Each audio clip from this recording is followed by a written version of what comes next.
yung fake news peddling, no, ng TRICOM na hearing. Ang biggest news peddler dito sa atin eh si Bongbong Marcos mismo. At yun na nga, isang example dyan, yung sinabi mo na nauna si Senator Tolentino when in fact we all know na yung Davao mismo at si mismo Pangulong Duterte who was then mayor and even now Mayor Sebastian Duterte were the very first ones no of prominent na mga prominent figures na nandoon.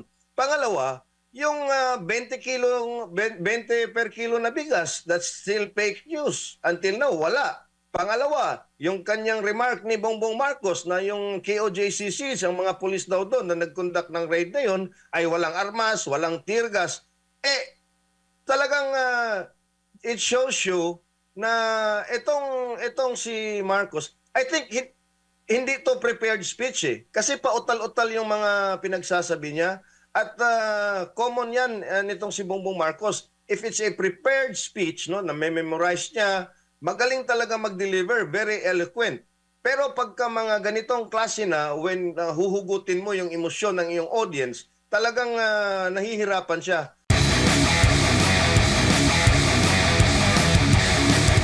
Anong comment mo dito sa mga pasiklaban ng administration at ng Duterte senatorial slate? Lucky 9 tayo sa slate ng PDP laban. At anong nakikita mo na comparison sa magkabilang kampo in terms sa mga caravan? Well, for example, no, let me just mention Admar, no, and MJ na kahapon po ay nagsagawa po kami dito sa Cebu nung Cebu People's Caravan against impeachment. At we were surprised kasi ito'y talagang very short notice, no? At wala nga tayong masyadong media hype. Pero we were able to come up with, as they estimated, more than 200 four-wheeled vehicles, cars and SUVs, and approximately close to 500 motorcycles, no? Na walang sponsor, walang free meals, no? Everyone was on their own. Yung iba nga ay nakakartolina lang using permanent markers ang kanilang mga tarpaulins, no, or mga signages at placards na dinikit sa kanilang mga sasakyan, no? So judging by the response of the Cebuanos kahapon, it seems na itong Marcos versus Duterte slate, no? Even if we are issue-driven, talaga namang this is now a Duterte versus Marcos na election. At judging from the videos that we saw, kung saan from the Ilocos to Iloilo to the Davao Oriental ba yun, na appearances nitong Marcos slate, ay parang medyo tagilid nga sila, no? Kung pagbabasehan natin yung mga reactions, no, doon sa kanilang mga posts, no, at yung reaction din naman kung ang mga for example na lang yung speech ni PRRD doon sa proclamation ng kanyang Duterte senatorial candidates, siguro nasa 1.7 or close to 2 million views na ngayon. Yung kabila naman ay close to 700 or 800,000 reactions, pero laugh emoji. Hindi heart or care. Sir EB, yung na-mention mo yung yung laugh emoji. Gaano ko siya kalaking batayan sa pagpapalabas ng komento or ng saloobin ng ordinaryong Pilipino? Kasi yun nga, pansin natin, binibilang ngayon yung daan-daang libong laugh emoji sa lahat ng post ng Facebook page ng administrasyon, post ng government media, post ng PCO pages. Well, yun na nga, no, MJ.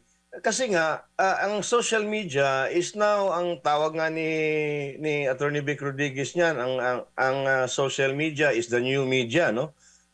You have the legacy media and the traditional media. Pero yung bakbakan ngayon ay nasa social media na talaga because of the interactive nature of social media. at bobo na lang ang isang kandidato or ang isang marketing guru or expert kung hindi niya mapapansin yung mga reaction niya. It actually is a very good metric, no? Whether you are undertaking a political campaign or a commercial campaign, lahat yan ay talagang tinitake into consideration at binibigyan ng seryosong pagtingin at pag-i-interpret, no, ang mga data na yan, MJ, no? So tayo naman ay hindi naman tayo isang data scientist, pero common sense tells us na pagka yung tinatawanan yung isang post, no, lalong-lalo na itong presidente na to, ay talagang makikita mo na ang damdamin ng tao ay nasa kabila talaga, no? Nasa kabilang dulo talaga, no? Ng pinapalabas na sarswela nitong bagong alyansa nito ni Bongbong Marcos. Tsaka kalimitan, Sir AB, sa inuulan ng daan-daang libong laugh emojis, yung specific speeches, part ng mga talumpati ng Presidente Marcos Jr. For example, napanood ko yung isa niyang sinabi na ang pinakauna raw nagdala ng tulong sa Yolanda, si Senator Francis Tolentino. Mga ganun. Na alam naman natin na kayong mga kakampi nila ngayon ay naunang nagsabi na mga Duterte talaga ang una-unang rumisponde doon sa Yolanda crisis. Yun na nga, no? At let me just say this, no, well in advance of our next topic, no? Siguro you will be discussing this, no? Yung fake news peddling, no, ng Tricom na hearing. Ang biggest news peddler dito sa atin ay si Bongbong Marcos mismo. At yun na nga, isang example dyan, yung sinabi mo na nauna si Senator Tolentino when in fact, we all know na yung Davao mismo at si mismo Pangulong Duterte, who was then mayor, and even now Mayor Sebastian Duterte, were the very first ones, no, of prominent na mga prominent figures na nandoon.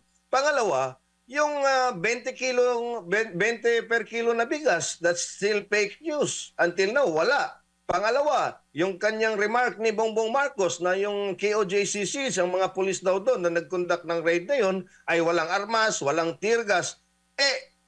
Talagang it shows you na itong si Marcos, I think hindi to prepared speech Kasi pautal-utal yung mga pinagsasabi niya. At common yan nitong si Bongbong Marcos. If it's a prepared speech, no, na memorize niya, magaling talaga mag-deliver, very eloquent.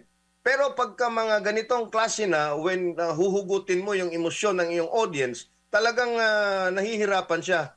At ito na nga yung ebidensya kung gaano kahirap niya ma-connect doon sa kanyang audience ang gusto niyang sabihin, precisely because he is very, very detached to what is really happening on the ground.